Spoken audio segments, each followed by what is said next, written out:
So, Bill Brazel. Let me also say Bill Brazel collected some of the stuff from the Foster Ranch because he went out from time to time to help his father there. And every now and then, especially, he says, after a rain, some of this stuff would float up in the little water holes.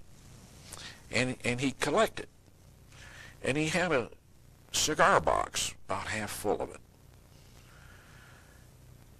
And he was talking one day about that in a bar in Corona.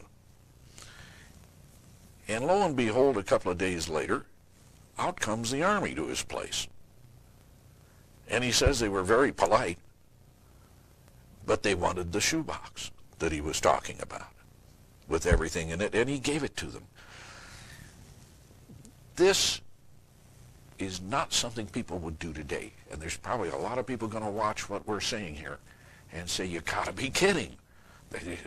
They should have hired a lawyer, they should have sued, they should have said, get off my property. That's not the way it was in 1947. World War II was just 2 years away. People in 1947 had great faith in the government, great faith in authority, and anybody in a uniform that said, do this or don't do this, that's what you did. It's a different world. Okay, let's talk about taking the Air Force a little bit seriously and testing it in a laboratory, because these sticks, we know what kind of sticks went into the radar reflectors, the radar targets, made out of balsa wood. So an engineer named Robert Galgansky, who makes a living testing materials and works at a laboratory, said, let's take these sticks, the standard balsa wood sticks, and let's test them and see what happens when we try to whittle them, when we try to break them because the witnesses said they couldn't break them, and will they burn when we try to burn them. Now, one of the things that the skeptics have said is, you know, those sticks that were used as structural members for the radar targets were soaked in Elmer's glue, which is true. There was a coating of Elmer's glue. Now, that was done in order to waterproof, a real cheap, quick way to waterproof these balsa wood sticks.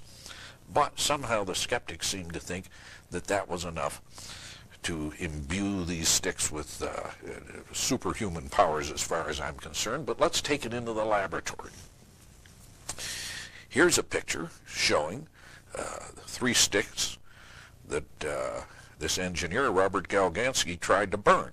One is just plain balsa wood. The second has been soaked in Elmer's glue. In fact, Galgansky soaked it 3 different times in order to give this Elmer's glue theory every benefit of the doubt. And finally, he soaked a stick in casein glue, which is a very high-grade aviation glue. It costs a lot of money that couldn't possibly have been used in these throwaway radar targets, but he did it anyhow. And lo and behold, all 3 burn easily. And then he cut them, and all 3 cut easily. And then he broke them, and he's got a laboratory system, which is shown here with calibrated weights, and he knows exactly when it'll break, and any fairly weak human can break these easily. So this is the kind of work, frankly, the Air Force could have done that, should have done that. Why is it left to civilians to do that kind of thing? The obvious answer is it would blow the Air Force's theory right out of the water. The same thing with Jesse Jr. It's up to the Air Force to interrogate that man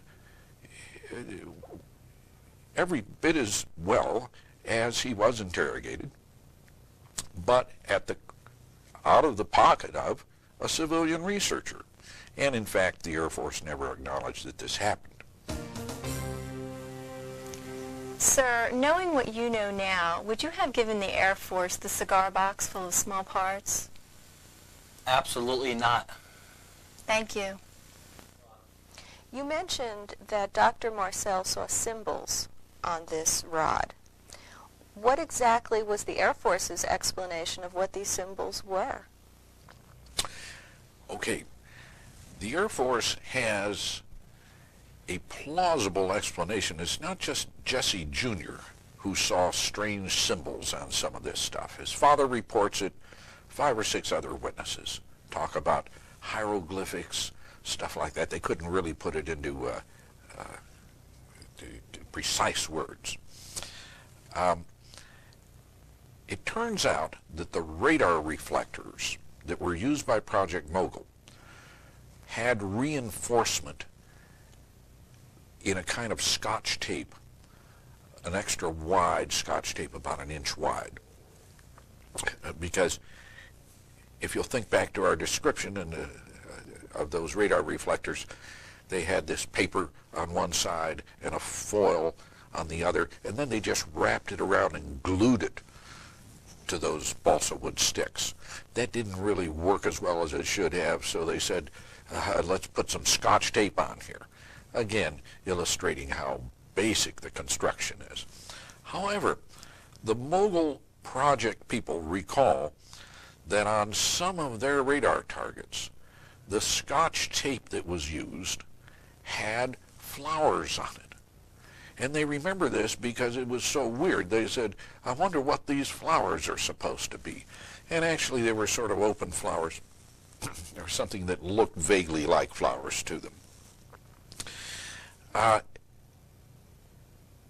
Remember this stick, these figures, and this whole stick, and we've already shown you earlier the real stick with the I-beam shape. But this was done by a commercial artist. That same commercial artist and industrial designer sat down with the engineer who headed Project Mogul. And they did the same thing that was done with Jesse Jr. And they produced a tape.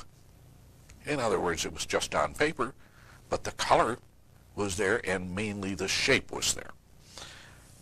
So this gives us a starting point, it seems to me, by comparing those two things. Is the tape that Professor Moore remembers, can we really say that that's what Jesse Jr. and the others saw, but mainly Jesse Jr.? Did anybody make that comparison? I did. It's the only real original research that I've done on this darn thing, but I mulled that over and finally said, wait a minute, there's a very easy way to figure this out. The Mogul tape looks like this. Here's a picture of it right now. The Jesse Jr. figures look like this. The tape is 1 inch wide. The Jesse Jr. stick, or the figures portion of it, is 1/4 inch wide, so I'm going to start cutting 1/4 inch strips. Because if you've only got a 1/4 inch stick for that tape to get glued onto, or whatever, it's only going to reveal that much. And I compared these, and here's a comparison. On top is the Jesse Jr. stick, or the series of figures, and take a look at the difference as we put this strip down, and a second strip, and a third strip, and here's a 4th strip. You just can't get to Jesse from the Mogul tape. You just can't do it. Look at the density of the figures in terms of how many figures per inch are in the one and the other. It just doesn't fit that way.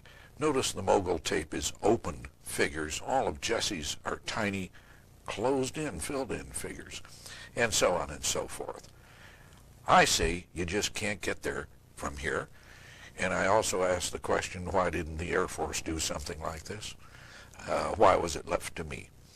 But that's my contribution to Roswell research, okay?